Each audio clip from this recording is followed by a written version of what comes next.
Hello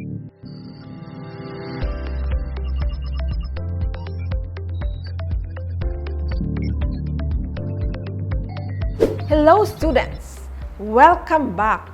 This is Ma'am Pao, your information technology teacher. Today, join me as we develop your life skills in information and communications technology or ICT. In our last episode, we learned about IT profession and career. For a review of our previous lesson, let us see the concept map.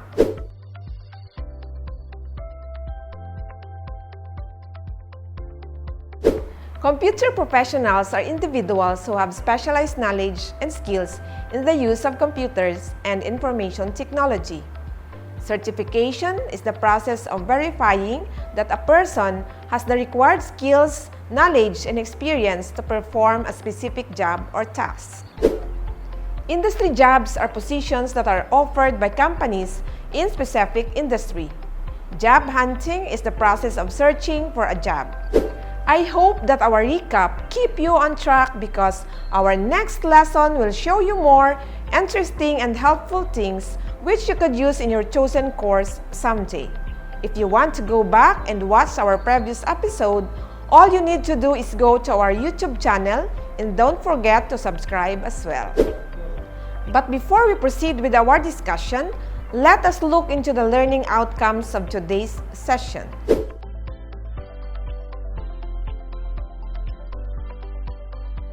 To start our lesson, let's have an activity. What you're going to do is to indicate whether you think the situation described is ethical or unethical.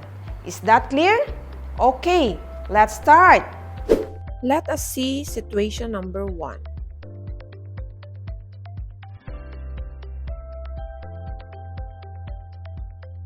Okay, so it is ethical.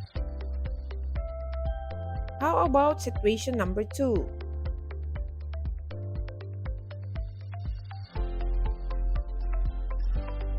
Of course, it is unethical.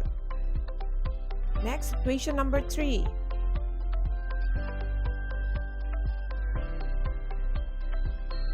It is unethical. Situation number 4.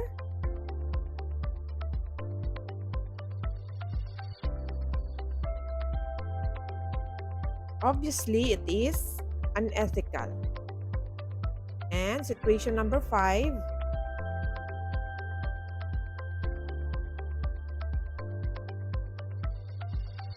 It is ethical. Okay, have you identified all the situation if it is ethical or unethical? Good job! Congratulations! Computing professionals' actions change the world. To act responsibly, they should reflect upon their wider impacts of their work, consistently supporting the public good. As with any powerful technology, computers and mobile devices can be used for both good and bad intentions. This lesson presents information about ethics for ICT professional as they relate to computing and digital technologies. So bring out your pen and paper and join me as we build your knowledge towards a better future, one skill at a time. What is professional ethics? It defines standards of conduct that specify how workers should behave, particularly in situations where doing the right thing might not have short-term rewards, or when doing something of questionable legality seems to offer attractive benefits. In most modern societies, the foundation for ethical decisions and actions is based on values such as impartiality, fairness, objectivity, honesty, regard for privacy, commitment to quality, and respect for others. Why are professional ethics important for IT workers? Most computer professionals are hardworking and honest. They take pride in their work and strive to offer excellent products and services that benefit consumers. Sometimes, however, computer professionals have to cope with ethical dilemmas in which the right course of action is not entirely clear or in which the right course of action is clear but the consequences, such as getting fired, are not easy to face. What kinds of situations in an IT career might require ethical decisions? Situations that require computer professionals to make ethical decisions often involve software copyrights, privacy, conflict of interest, use of work computers, software quality, hacking, and social responsibility. Sometimes, computer professionals are pressured to participate in activities that border on being illegal and are clearly unethical. How would software copyrights become an ethical issue? Most computer professionals are familiar with the general principles of copyright law and the provisions of the Digital Millennium Copyright Act. They understand it is illegal to make unauthorized copies of software and other copyrighted media such as commercial, music, and movies. What kinds of ethical issues revolve around privacy? You know it is ethical to respect the privacy of others, but business practices can clash with privacy rights. Network technicians sometimes see the content of email messages or files in the course of system maintenance or troubleshooting. Computer professionals should also be aware of the ethical implications of monitoring employee activities. Employers should be transparent about their monitoring practices and should only monitor activities that are necessary for the business.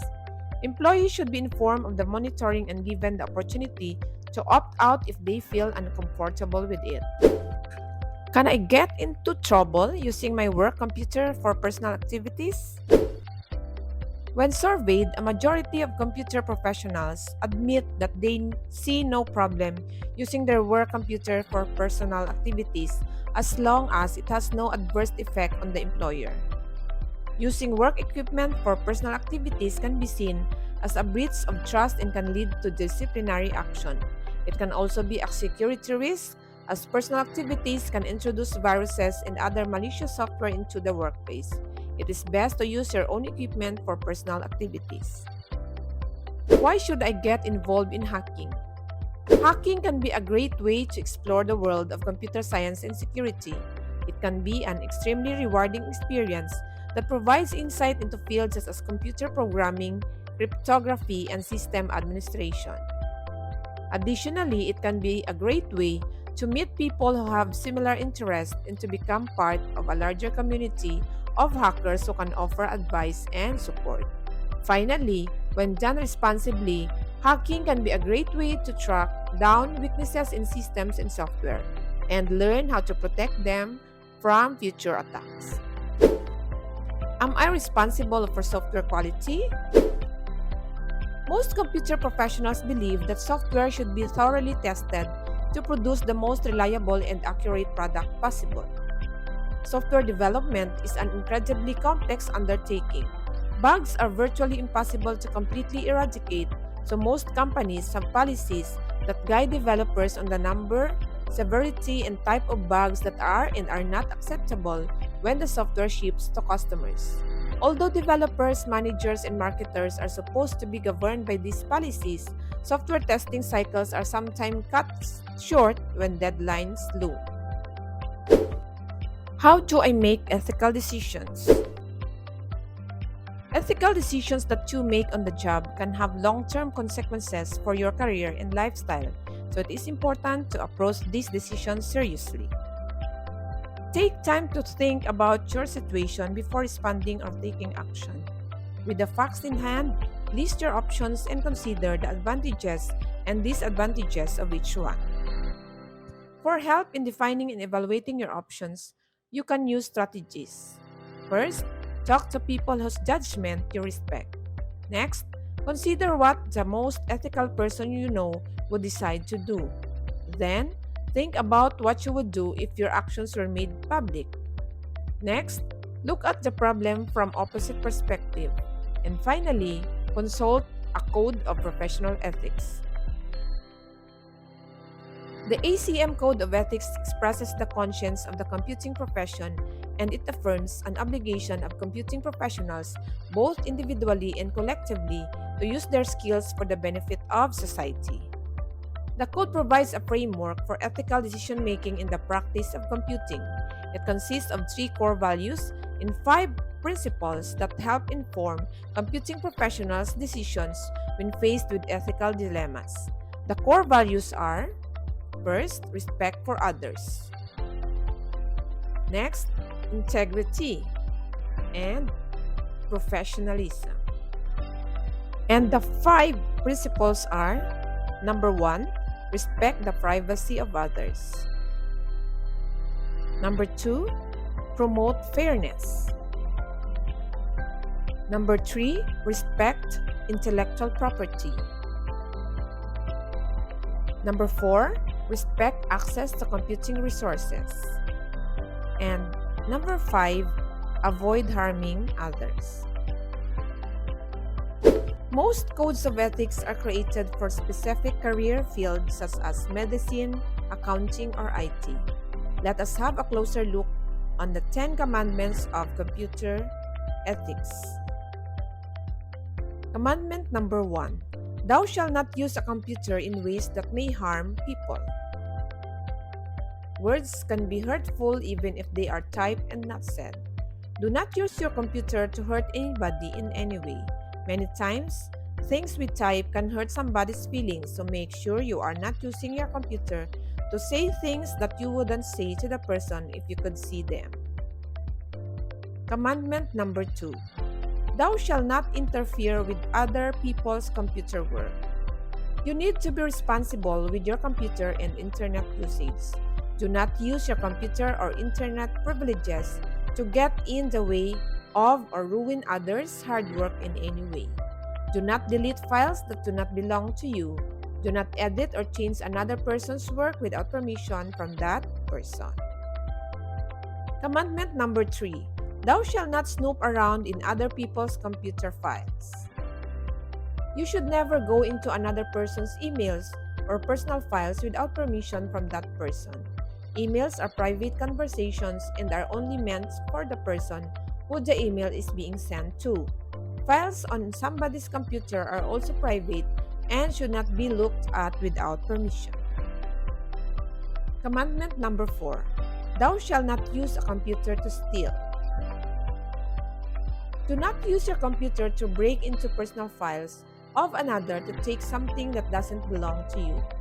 Doing this is illegal and you will get into trouble with this person or in the police. Commandment number 5. Thou shalt not use a computer to false witness. You should not put false or fake information into the world or on the internet.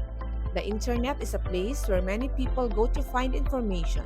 You should make sure you are being truthful. Commandment number 6.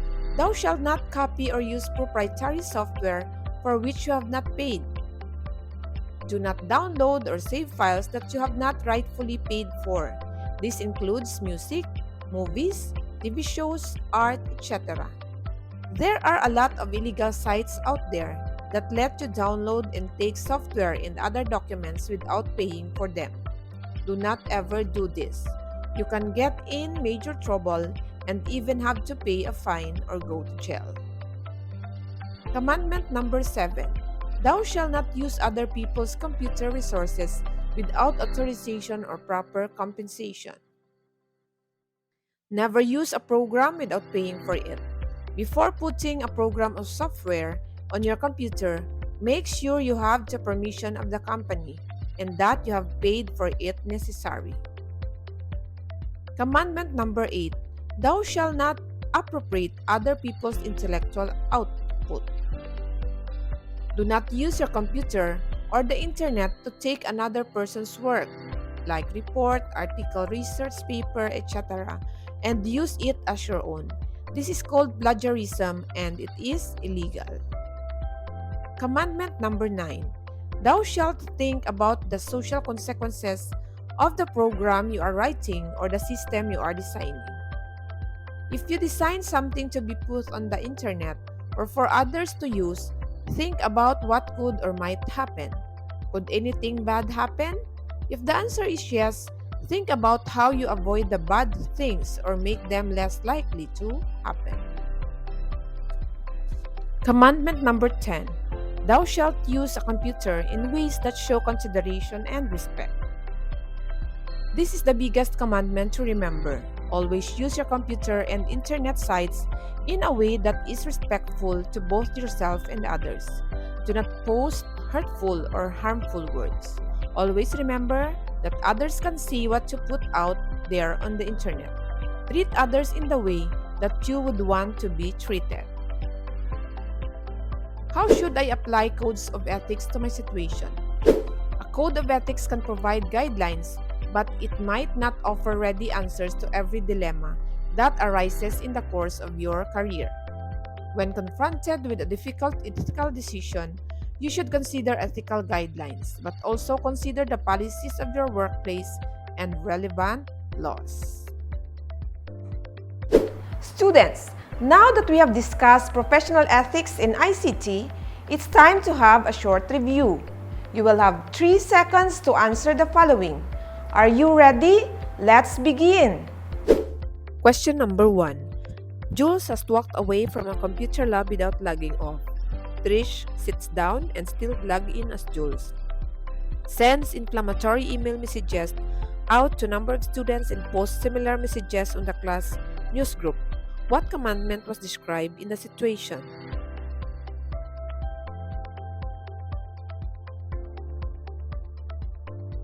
And the correct answer is, thou shalt not use other people's computer resources without authorization. Question number 2. What should Mark do if he figured out his teacher's password to unlock her electronic gradebook?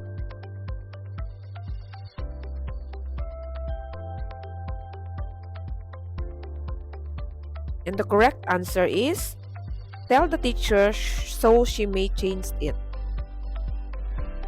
Question number 3.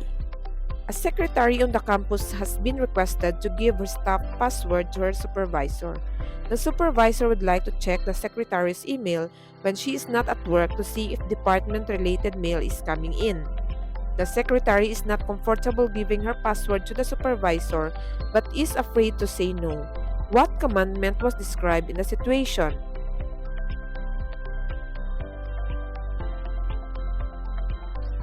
And the correct answer is, thou shalt not snoop around in other people's files. Question number 4. Which of the following is not a rule listed in Computer's 10 Commandments?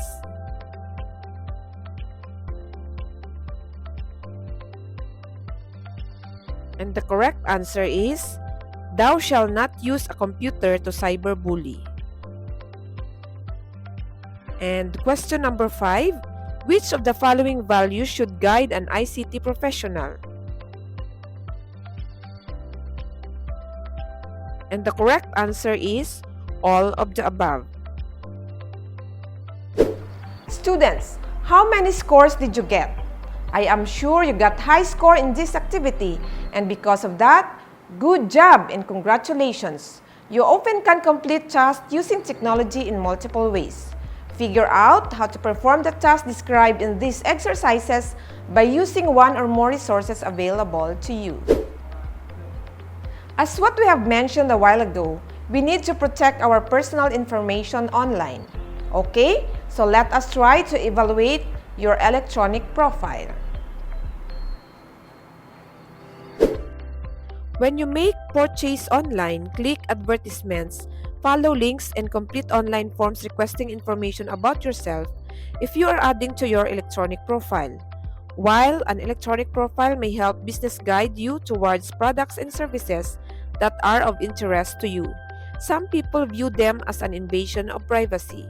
The following steps guide you through the process of locating online information about yourself and taking steps to remove information if possible. First, run a browser. Next, navigate to search engine of your choice.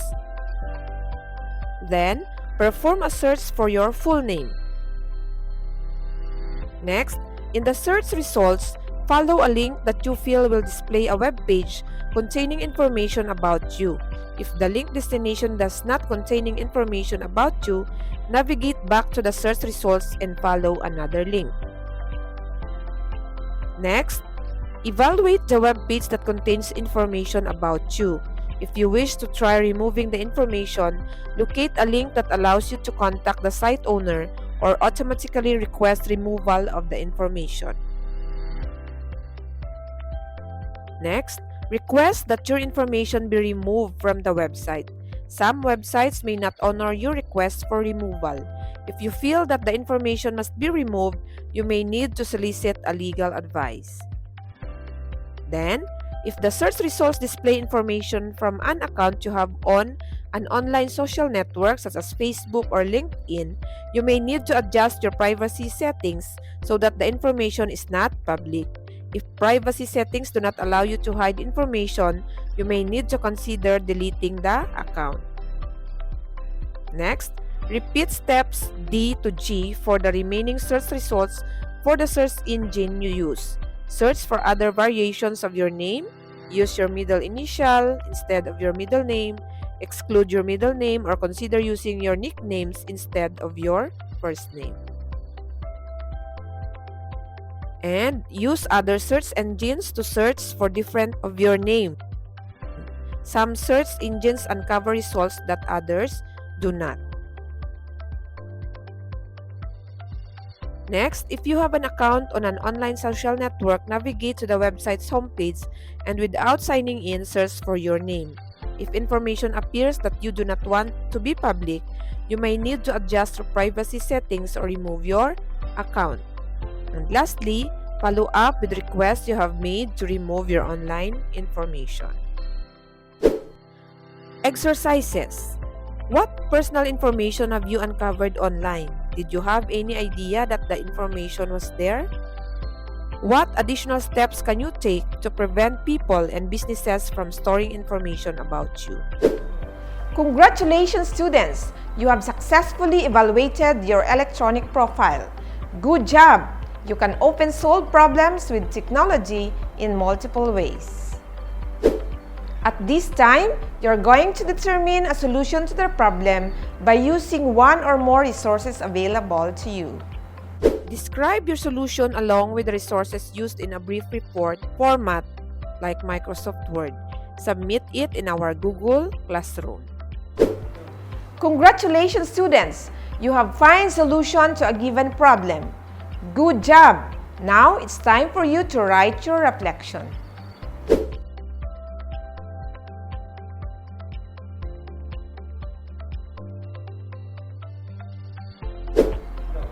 I hope you had fun studying ethics for ICT professionals. For our next lesson, we will continue to discover and learn components of computer system.